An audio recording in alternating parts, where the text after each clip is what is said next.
sulat mula sa amin.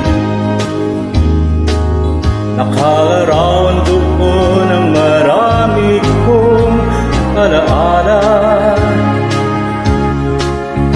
at bigla kong lumuha dahil ako'y sabik na sa lalawigan kong pinutiyak.